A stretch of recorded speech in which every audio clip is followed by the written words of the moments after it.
Have you ever heard of the saying, be careful what you wish for? Much like a malicious genie, Blizzard Entertainment decided to grant our wishes in a bit more of a literal sense than we expected. When we collectively cried out for the destruction of the double shield meta, Jeff descended from the heavens and told us, so you don't like barriers, huh? Well, I can fix that. Rather than just nerfing the most prolific culprits of the double barrier meta, Jeff decided to simply nerf all of them. And with that, the dawn of a new meta was upon us. It became obvious that we had grown complacent in our means of combat, relying too heavily on barriers to keep us safe. It was also now that we realized how much the maps in this game have been designed with barriers in mind. And now that we got none of them to hide behind, snipers and flankers begin reigning supreme. And when I say flankers, I'm talking about the fat variety. Shield tanks were no longer good enough to protect us from Valorant players one-tricking Widowmaker, so our only hope for survival was the Flanking Roadhog. It is a thankless job, but somebody had to do it. When we look back at this period in Overwatch history, we're going to talk about how overpowered Roadhog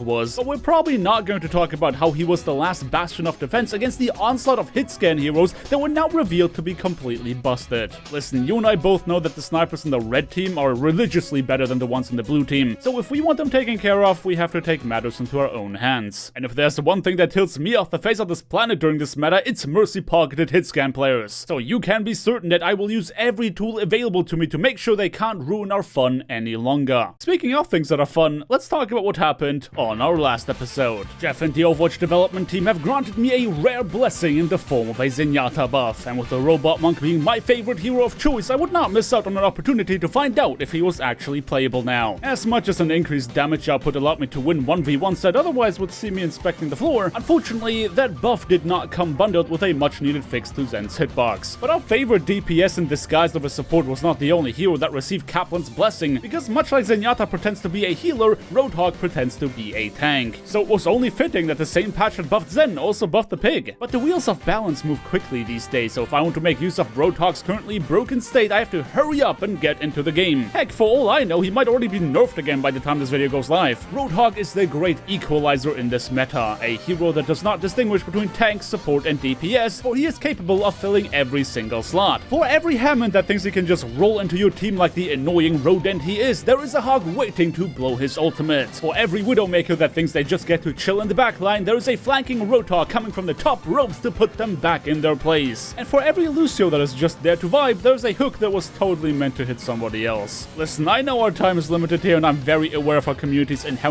dislike for this meta, but I will never stop loving the fact that I can just take out Mercies and their accompanying hit-scan duos all on my own instead of having to shout at my team to turn on their monitors. With that knowledge in mind, let's see if I can shake off my Roadhog rust and present an episode on a map that I believe we have never featured before. That's right, my friends, our story today takes place on Dorado. I have failed many times in my attempts of creating a story-worthy encounter on this map, but if there was ever a time to make it happen, it would be during the flanking meta. The defenders had no idea what kind of carnage they were about to walk into, and I was there to make sure that this was not the last time they ran out of spawn. But considering the fact that I'm on uncharted territory when it comes to telling a story on this map, I was really glad about having brought some reinforcements. Delphi would be my Widowmaker of choice, and between the two of us, there was no shortage of confidence. But enough foreshadowing for now, it's time to open the gates and begin escorting the objective. Delphi would lose no time when it came to setting the pace for this match, styling on the opposing Ashe with a 360 jump shot and thusly proving my point about the red snipers being superior to the blue ones. Hey, I don't get to choose the replay colors, and apparently being on the attacking team means we are now the red team. But if that means that our Widowmaker dominates in the sniper battle, then I'm not gonna complain. The enemy Mercy may have rezzed that opening pick, but that's not necessarily a good thing, because that meant there's no coming back for their Sigma as he fell victim to the yoinkening. Oh yeah, and Delphi just popped their Ashe again as soon as he was given the opportunity. Breaking through the first choke point on Dorado is usually quite difficult, so being up 2 players was definitely a good start to say the least. But the enemy Roadhog player, in true Flank Hog fashion, tried to salvage their first point hold by tossing out his hook. Delphi was doing such a good job dominating the opposing hit scan that I figured I had no choice but to establish my own dominance by smacking player the Roadhog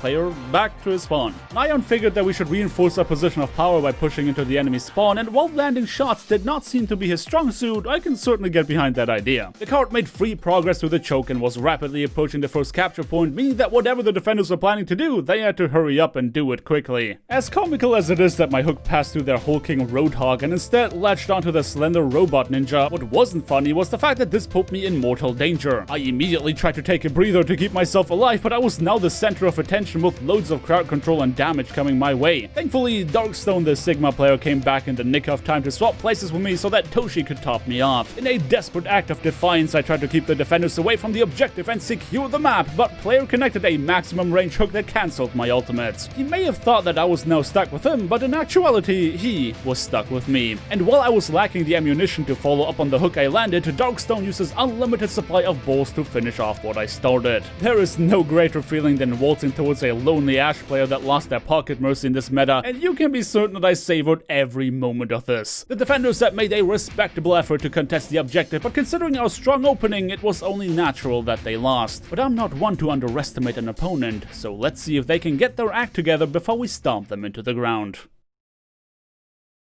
While I would have loved to join my comrades in the front line to dish out yet unprecedented amounts of damage, somebody had to escort the objective, and that somebody ended up being me. Thankfully, we had Delphi push up with the rest of our team to hold the sightlines and make sure that we can further build on our advantage. The enemy Roadhog player had to navigate a sea of sniper bullets in his effort to get into a beneficial position, but there was no way in heck he could acquire high ground control without the support of a barrier. Though he somehow managed to catch our Mercy off guard, who presumably was playing with her game audio turned off. Our positional advantage began to crumble when the enemy Genji returned from the spawn room to not only have Delphi pop his own noggin, but also wipe the floor with our soldier. It was that moment of vulnerability that allowed the opposing Roadhog to complete his flank and take out our Zenyatta, which meant that we had officially lost enough players to warrant a tactical retreat. It would be foolish of us to try and fight at such a severe disadvantage, so we pulled back and regrouped in front of our spawn. Hilariously enough, the enemy Roadhog was trying to pull a sneaky on me, waiting for me to waste my hook before revealing his position. But much like on his previous hook, it wasn't I who was in danger. Better luck next time, buddy. Since there was no hook to worry about, Darkstone decided to shatter the enemy defenses by using Gravitic Flux. His confidence propelled him forward as he was ready to strike the finishing blow, but ended up slept by the opposing Ana. But hey, that meant they had no sleep dot left for our soldier, who decided to use the crowd control free environment to annihilate every squishy he can see. And as a bit of a silver lining, Darkstone eventually got back on their Ana. The only problem now was the fact that we have acquired all these eliminations in very staggered fashion. By the time the card turned the corner, the Genji was already back and eliminated Delphi. Thankfully, our Mercy was there with a res, but we would not be able to reach the second checkpoint without a fight. I've been held on the second point many times before. Eager to not repeat the same mistake, I preemptively used my ultimate in an attempt of keeping the opposition away, but we couldn't cover enough distance by the time it ran out. And what better way to contest the objective than by summoning a tank that refuses to move while spraying the attackers down with an aimbot. Things began heating up when player used a whole hog of his own, and our Zenyatta smashed Transcendence in retaliation. What used to be an organized teamfight was now turned into a mosh pit of special effects vomit that didn't care about whether or not you understand what's happening. Their Genji returned with a Dragon Blade, trying to finally end this encounter, but Delphi was not about to just let him do as he pleases. While I found myself taking an involuntary nap thanks to an accidental boulder tossed in the general direction of the opposing Ana, I could return the favor and make her take a bit more of an extended rest. Though that didn't fix my problem, in which I was stuck in a graviton surge, eating more damage than I could reasonably digest. Things only got worse from here on out when the enemy Mercy revived their Genji, who was very keen on showing Delphi who's boss. But he isn't your average DPS player. In a stroke of genius, Delphi used his experience in Sea of Thieves to begin tucking in Overwatch, hiding literally in plain sight with the enemies not knowing where he disappeared to. I wish the rest of our team was equally brilliant, because Darkstone's gameplay began looking very shaky when he was left with the responsibility of making a crucial decision. Where it would have been smarter to go for another tactical retreat, his indecisiveness meant not only his own doom, but also the annihilation of those he vowed to protect. Though I want to highlight that our soldier most assuredly died fighting, slapping the pesky combat moth against the wall before falling himself. When I respawned, I was surprised to find out that Delphi had actually survived. I was trying to rush on over to his rescue and take out the enemy Tracer before she could get to the high ground. Sadly, the enemy Roadhog had already eliminated him by the time I made that decision, and now I was left in a very awkward position where I couldn't survive a 2v1 against the Hog and Genji. It was time to hit the reset button. None of our hero plays have been working out, so the only way we can still capture this objective was by actually playing as a team. Listen, I'm not a fan of that either, okay? But in order to get anywhere in this fight, we had to kill 2 flies with 1 hit. We knew that the enemy Roadhog was stomping his feet on the high ground, a position that we would love to take advantage of ourselves. And the tactical genius of Delphi knew no bounds as he grappled up on top for a 360 Venomite inversion move, allowing me to use player's moment of confusion to hook him off the high ground. Darkstone protected me from hooks and sleep thoughts while I used my whole hog in much more effective fashion than the first time around. The defenders made a desperate attempt to hold onto the objective despite having lost their Roadhog as well as their positional advantage. But there was no graviton surge powerful enough to stop us. Our team play allowed us to capture the second checkpoint, and now we're on the home stretch.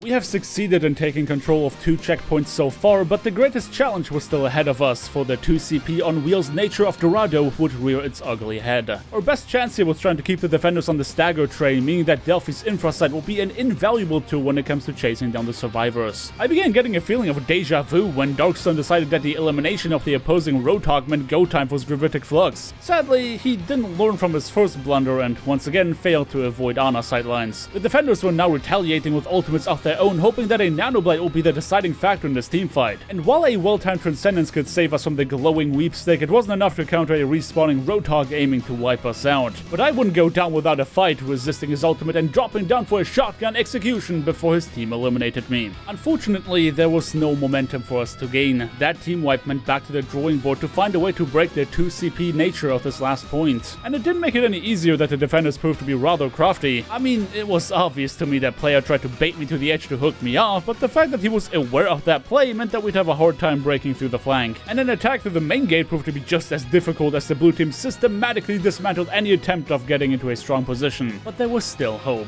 While my squishy teammates gathered up on main, I used a window of opportunity in which player was not actively holding the flank. An ultimate was a small price to pay for entry to the objective, and it was thanks to this decisive move that my team could roll up and sit their sweet patooties on the card. Of course, I was determined to keep up the momentum, but when the enemy Zarya answered my hook with a graviton surge, I knew bad things were about to happen. Their Genji pulled out a Dragon Blade, seeing as there was no Transcendence to counter him this time, dismantling my team and sending us packing. Now here is where player decided pulling out the Season 2 strats, because after having been defeated on the flank last time, he decided to use the old emo trick to make sure that this time he can see me coming. But it wasn't I who was caught with his pants down. Delphi tried to play the Uno reverse card on player, and was it not for my hook, he would have been annihilated. Which makes it even more sad that he just walked into Delphi afterwards to one-shot him anyway. In preparation for my big brain play, I destroyed one of the railings, but when I successfully caught player by surprise, it turned out that I didn't break the right railings. While we were having our little squabble off to the side, my team got annihilated on main again, and now we were left with about a minute on the clock to figure out how we can break the stalemate. Little did I know that player did not take too kindly to my continued dominance over our little hog 1v1, so he took it upon himself to wait for me in my spawn and remove me from the equation entirely.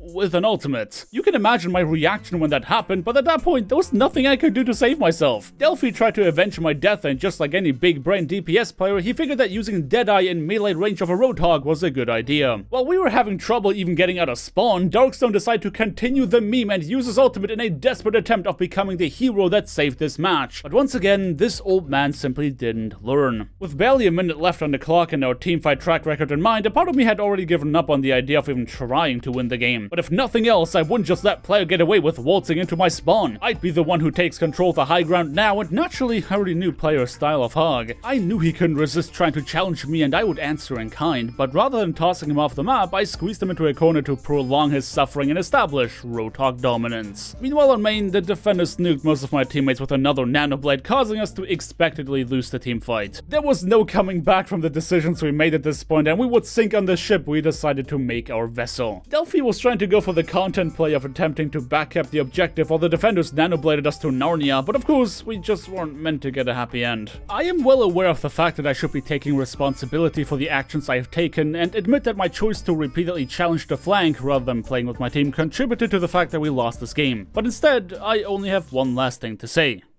Team Diff. The end.